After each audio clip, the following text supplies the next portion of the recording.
Good morning, friends. Today we are going to learn a poem by a great poet, Rabindranath Tagore. We all have heard about Rabindranath Tagore.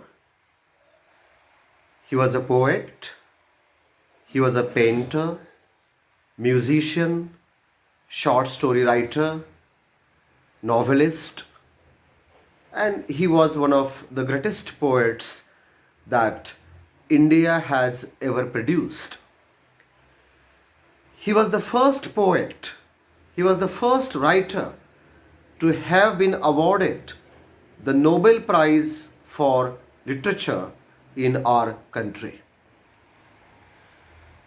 Now, his famous collection of poems is Gitanjali, and many of his poems have been translated into several languages of the world. Today we are going to learn a beautiful poem by Rabindranath Tagore, and the name of the poem is Silent Steps. I will be reading the poem and explaining to you what exactly Rabindranath Tagore wants to communicate to you, wants to say in this poem.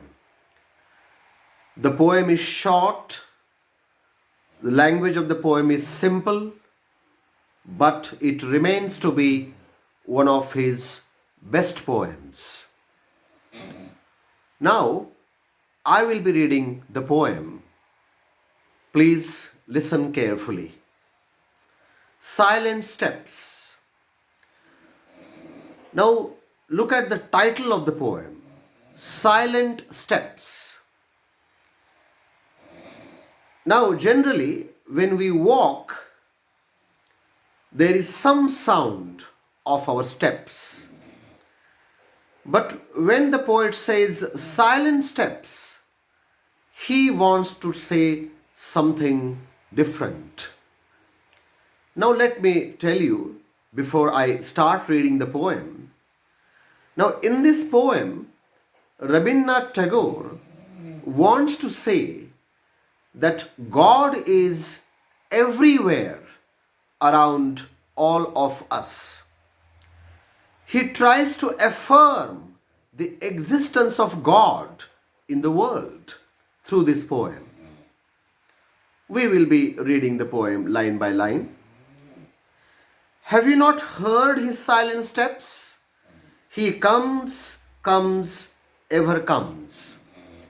The poem begins with a question. Let me repeat. Have you not heard his silent steps? Now this is a question, in fact, a rhetorical question.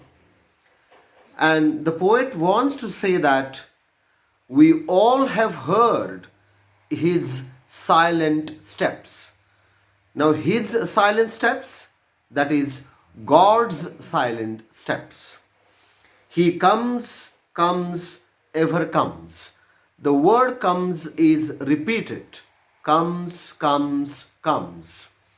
Now through this repetition, he wants to assert that God is there around all of us.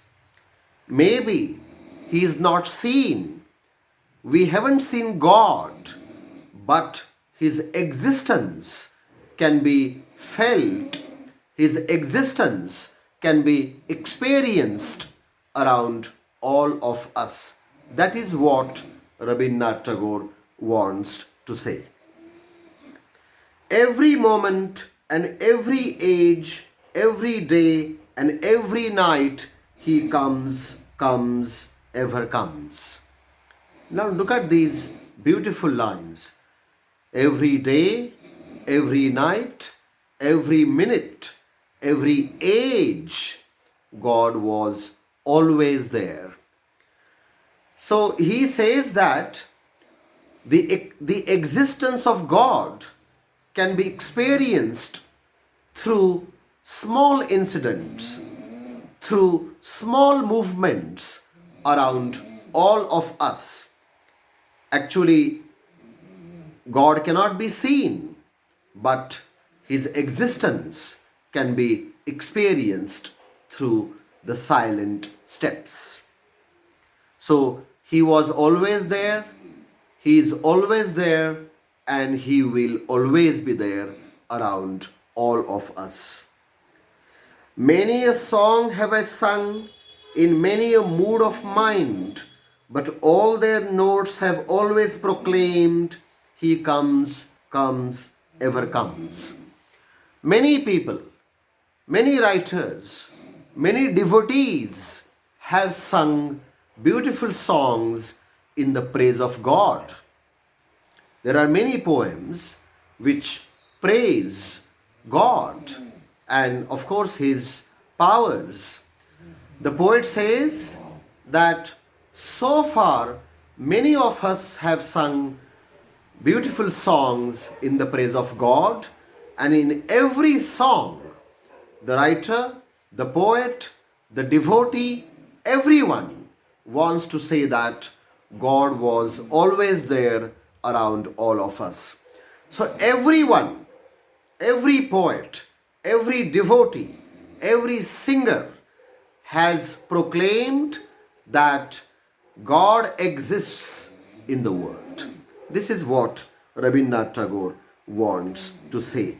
And therefore you can see that He comes, comes, ever comes.